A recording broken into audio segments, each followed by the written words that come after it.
Hello, lovely students, and welcome back. We are now going to start getting into the dreaded equity splits.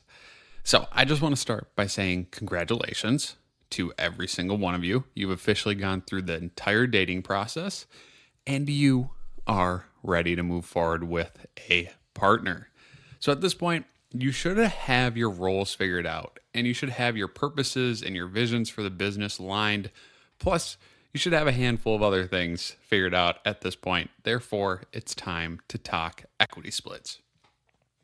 It's important to talk equity splits as soon as the dating period ends, prior to people investing, when these people are you, investing significant amount of time and a crap ton of resources into an unclear situation. So equity splits are one of the most important decisions you will make for the future of your business. Therefore, the conversations are going to be uncomfortable. They're going to be time intensive. They're going to be nerve wracking. But those are all good things. That doesn't mean you're doing it wrong. If you don't feel comfortable talking about equity splits with your partner, then you really need to think about where you're at in your relationship and maybe take a step back and revisit all of the co-founding steps leading up to this point and kind of run through the questions again and make sure you're feeling really comfortable with each other so you can have this difficult talk. So the big question that a lot of people have is, when should they actually talk equity splits? So as soon as you and your co-founder decide to start working together, or when the dating period is complete, you need to start talking about equity. Equity splits are super sensitive topics, but also they kind of hold a ton of value. It's going to test your ability to effectively communicate as a group. And it will help you figure out how aligned you and your co-founders are on the values or their contributions. So it's going to display your team's efficiency, and it's going to also help you figure out what each person's rationale is when going through the decision-making process. So the point is, the sooner you address the equity split, the better, because these discussions will get tougher and tougher over time. So fair warning here, just because you should address it immediately doesn't mean you should rush through it. So it's actually the opposite. You should be taking your time.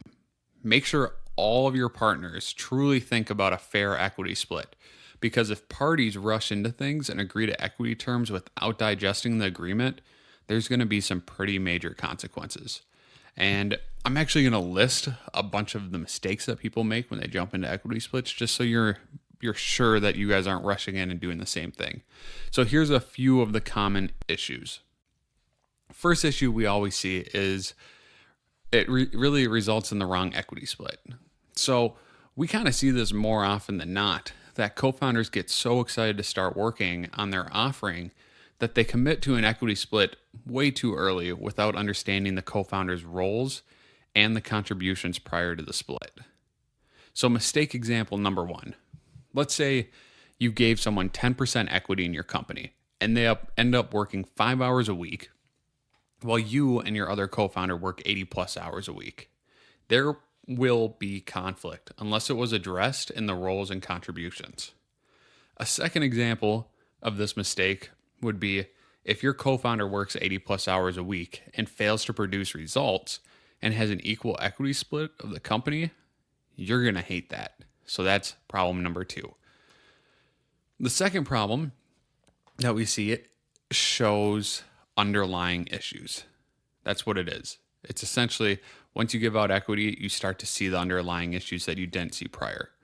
So when equity split too quickly, it actually shows that a team may have a problem with openly discussing sensitive issues. So when it comes to equity splits, it is essential to have an open discussion with all of your co-founders to ensure that everyone understands the consequences of that set split. So having the difficult conversations eliminate any hidden contempt or unresolved issues that will quickly turn into resentment. The third mistake we see is overgiving. So equity is not free. We see founding teams give away too much equity all the time while trying to rush through the equity split phase of their co-founder relationship. So founders need to slow down. They need to create a clear picture of the needs and the resources required for their business. And then they need to be sure to allocate equity in a way that provides access. And it also provides access to equity for future needs. So, quick tip here. Do not give away all of your equity to co-founders during the equity split process.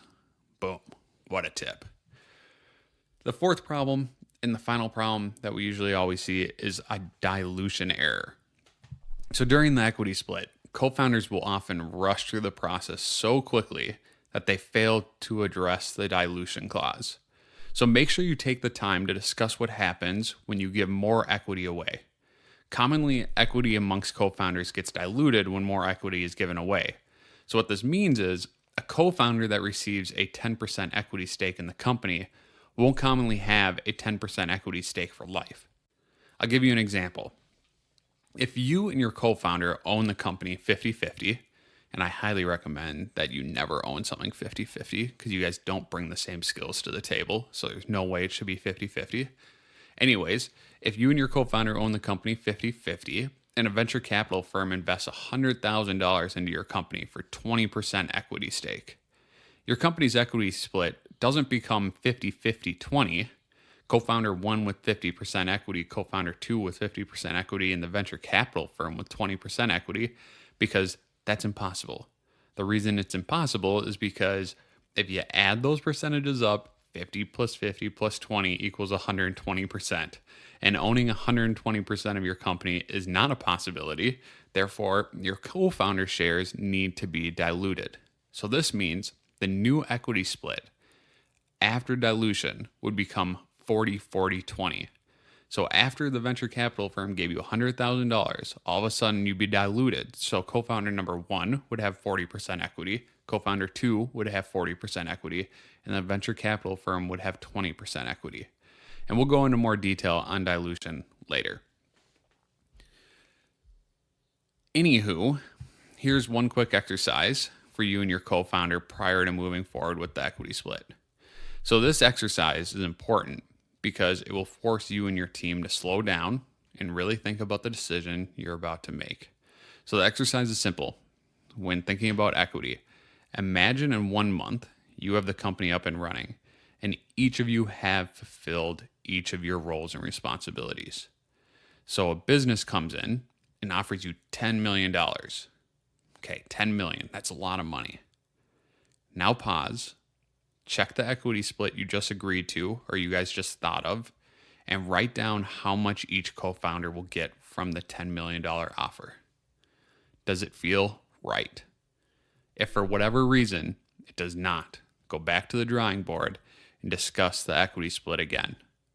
And I'm going to want you to run through this exercise now, and I'm also going to want you to run through this exercise after the next lesson of equity allocation, where we're going to go in depth into actually figuring out what equity each of you deserve. See you in 1 minute.